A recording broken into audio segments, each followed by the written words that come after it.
सुर्खियों में।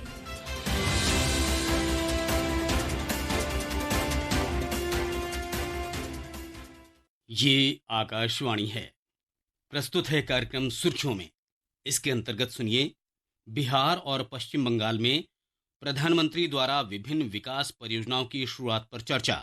इसमें भाग ले रहे हैं राजनीतिक विश्लेषक अशोक टंडन। कार्यक्रम का संचालन कर रहे हैं पत्रकार चेतन चौहान। नमस्कार श्रोताओं, आज प्रधानमंत्री बिहार और बंगाल की यात्रा पे हैं, जहां पे उन्होंने काफ़ी सारे डेवलपमेंट प्रोजेक्ट्स को इनॉग्रेट किया। बिहार में उन्होंने 7,200 करोड़ के प्रोजेक्ट, जिसमें rail, road, software, technological park, Amrit Bharat train launch किया और काफ़ी सारे विषयों पे बात की। हमारे साथ हैं अशोक टंडन जी, जो इस विषय पे बात करेंगे। अशोक जी, आज प्रधानमंत्री की जो यात्रा रही और उन्होंने काफ़ी सारे डेवलपमेंटल प्रोजेक्ट्स इनॉग्रेट किए और उन्होंने ये भी कहा कि उनकी टॉप प्रायोरिटी जो है, जो बिहार में बैकवर्डनेस है, एक्सट्रीम बैकवर्ड लोग हैं, उनका उद्धार करने के लिए। तो इस बारे में आप क्या कहना चाहेंगे? प्रधानमंत्री का ये पिछले कुछ समय में बिहार का लगातार तीसरा दौरा रहा है। जब भी समय मिला है प्रधानमंत्री को, बिहार का उन्होंने दौरा किया है। और ये हम जानते ही हैं कि बिहार में बहुत जल्दी विधानसभा के चुनाव आने वाले हैं और इस बार उन्होंने जो कुछ भी घोषणाएं की बिहार के विकास के लिए, जैसे आपने ठीक कहा, 7,217 करोड़ की विकास योजनाएं और परियोजनाओं की जो सौगात दी है। और लेकिन इसमें एक बहुत महत्वपूर्ण बात जो प्रधानमंत्री ने आज कही कि उन्होंने बिहार की धरती पर ही ऑपरेशन सिंदूर की बात की थी और उसके बाद जो अभी करके दिखाया हमारी सेनाओं ने, और उसकी चर्चा जो है वो इस समय पूरे दुनिया में हो रही है और दुनिया ने भारत के समर्थ को देखा है।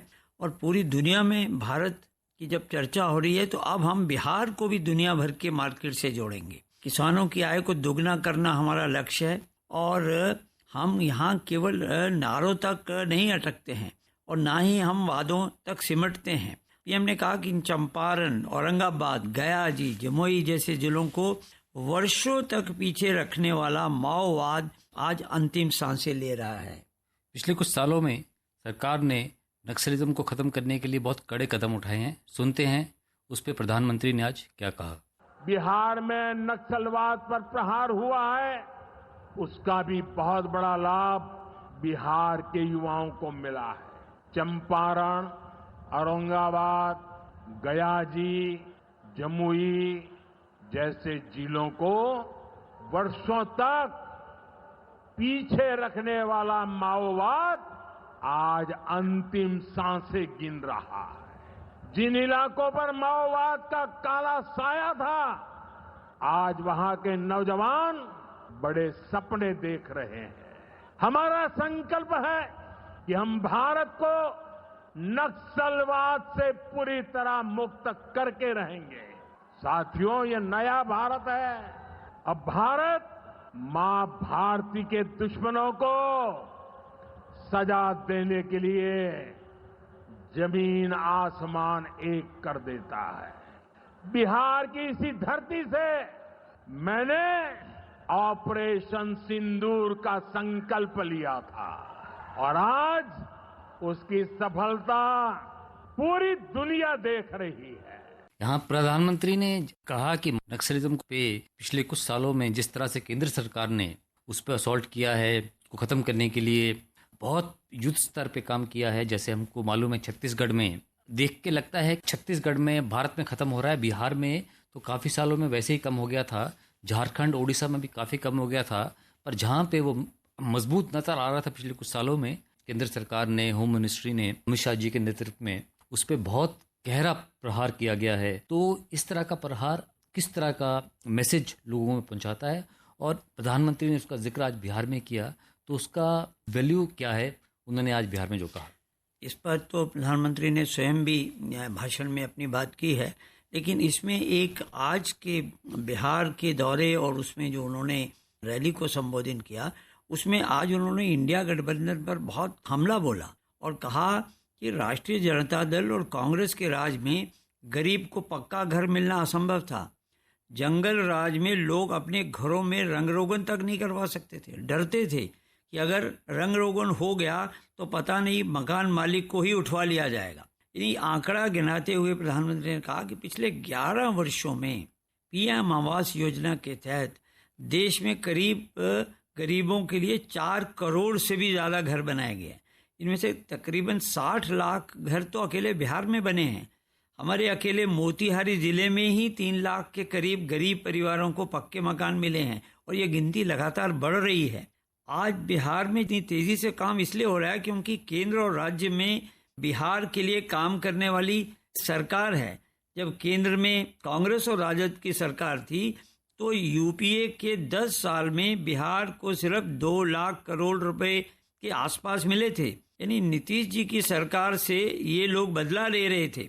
2014 में जब से केंद्र में आपने सेवा का मौका दिया, प्रधानमंत्री ने कहा, तो केंद्र में आने के बाद प्रधानमंत्री ने बिहार से बदला लेने वाली उस पुरानी राजनीति को समाप्त कर दिया है। पिछले 10 साल में एनडीए के 10 वर्षों में बिहार के विकास के लिए जो राशि दी गई है वो पहले से कई गुना अधिक है। यहाँ पर एक और बड़ी महत्वपूर्ण बात प्रधानमंत्री ने की, क्योंकि जिस तरह की राजनीतिक क्षेत्रों में विशेष तौर से बिहार के मीडिया में तरह तरह की अटकलें लगाई जाती हैं कि क्या नीतीश कुमार के साथ एनडीए में रहेंगे कि नहीं, तो आज प्रधानमंत्री ने उस पर पूरी तरह से विराम लगाते हुए कहा और उन्होंने मुख्यमंत्री नीतीश कुमार की तारीफ की और कहा कि नीतीश जी की सरकार ने यहाँ लाखों युवाओं को पूरी पारदर्शिता के साथ सरकार में नियुक्तियां दी हैं और नीतीश जी ने अभी बिहार के नौजवानों के रोजगार के लिए नए निश्चय भी लिए हैं। तो केंद्र सरकार के साथ कंधा से कंधा मिलाकर नीतीश जी की सरकार चल रही है। तो इससे उन सब अटकलों पर विराम लग जाएगा जो नीतीश और एनडीए के साथ संबंधों को लेकर आने वाले चुनाव की दृष्टि से चल रही थी। एक पॉइंट मुझे और भी कहना है। उन्होंने लालू प्रसाद उनका भी नाम लिया और कहा कि हम तो लोगों को एक पारदर्शिता से नौकरियां दे रहे हैं, पर वहाँ पे नौकरियों के नाम पे उनकी ज़मीन रख ली जाती थी।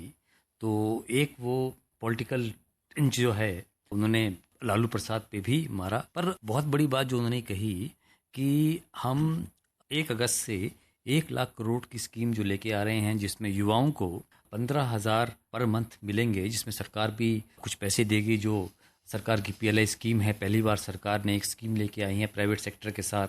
जो प्राइवेट सेक्टर में गरीब लोगों को नौकरी देंगे तो सरकार उनकी सैलरी कुछ टाइम को देगी, इंसेंटिव भी देगी।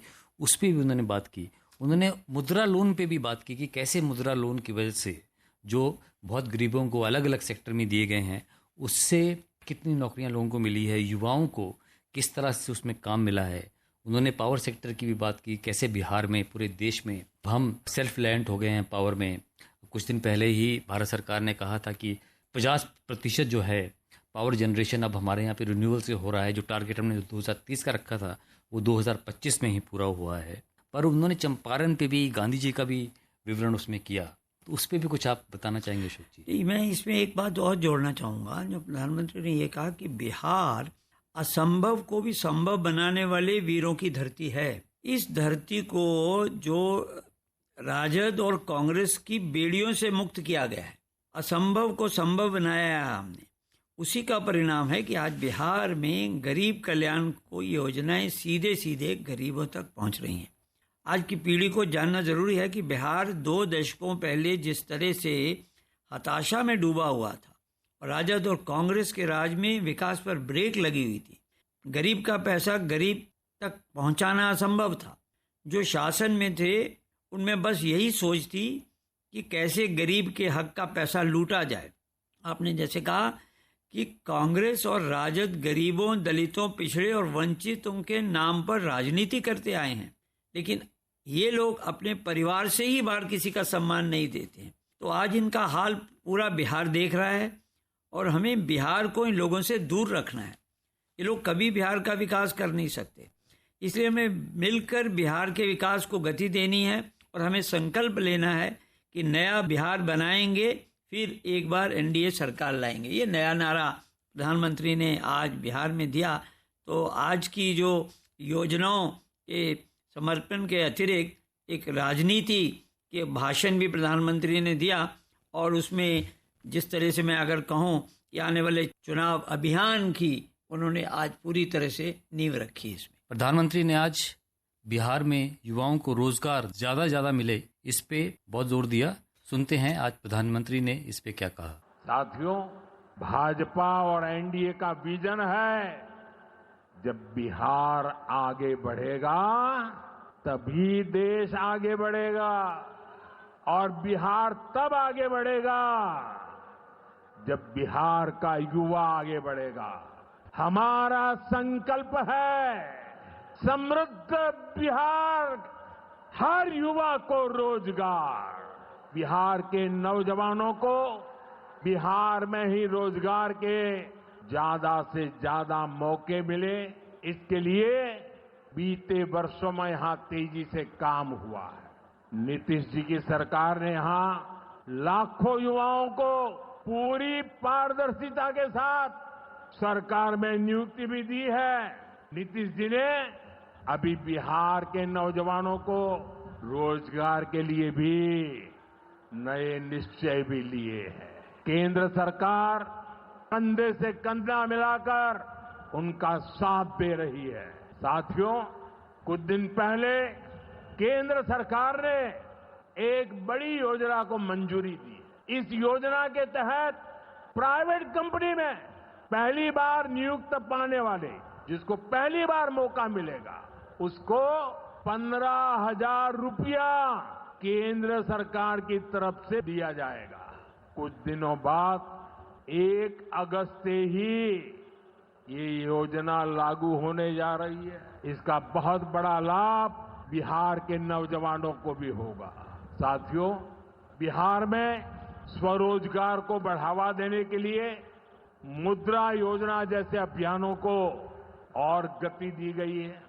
आज प्रधानमंत्री दुर्गापुर बंगाल में भी गए, वहां भी उन्होंने काफी डेवलपमेंटल प्रोजेक्ट्स का इनॉग्रेशन किया, तो उस पर अशोक जी आप क्या कहना चाहेंगे? बंगाल में जो आज प्रधानमंत्री का दौरा हुआ, उसमें गैस परियोजनाओं की उन्होंने आधारशिला रखी।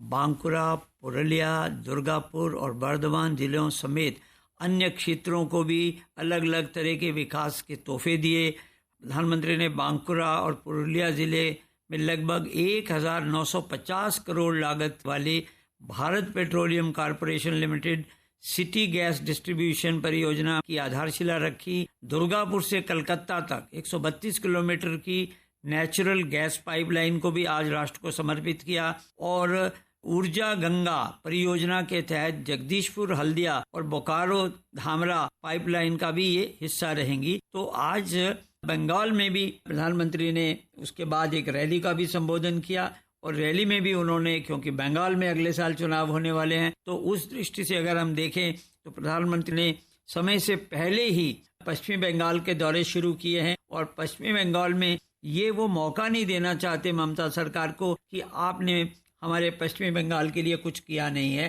तो अभी से परियोजनाओं की घोषणा जो लगातार पहले से भी चलती आ रही है, तो बंगाल को ये मौका ना मिले कहने का ममता सरकार को कि हमारे साथ भेदभाव हो रहा है, उसके लिए प्रधानमंत्री ने एक तरह से सौगात का खजाना खोल दिया। आज प्रधानमंत्री ने शाम में दुर्गापुर, पश्चिम बंगाल में एक रैली की और काफी सारे योजनाओं का इनॉग्रेशन किया। सुनते हैं प्रधानमंत्री ने क्या कहा। हमारा ये दुर्गापुर स्टील सिटी होने के साथ ही भारत की श्रम शक्ति का भी बड़ा केंद्र है। भारत के विकास में दुर्गापुर की बहुत बड़ी भूमिका है। आज इसी भूमिका को और मजबूत करने का अवसर हमें मिला है। थोड़ी देर पहले यहां से 5,400 करोड़ रुपए के प्रोजेक्ट का शिलान्यास और लोकार्पण हुआ है। ये सारी परियोजनाएं यहां की कनेक्टिविटी को सशक्त करेगी, यहां gas based transport, gas based economy को बल मिलेगा। आज की परियोजनाओं से इस स्टील सिटी की पहचान और मजबूत होगी। यानी परियोजनाएं make in India, make for the world, इस मंत्र के साथ पश्चिम बंगाल को आगे बढ़ने में मदद करेगी।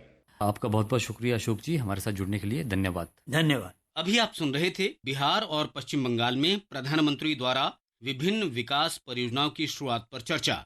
इसमें भाग ले रहे थे राजनीतिक विश्लेषक अशोक टंडन। कार्यक्रम का संचालन कर रहे थे पत्रकार चेतन चौहान। सुर्खियों में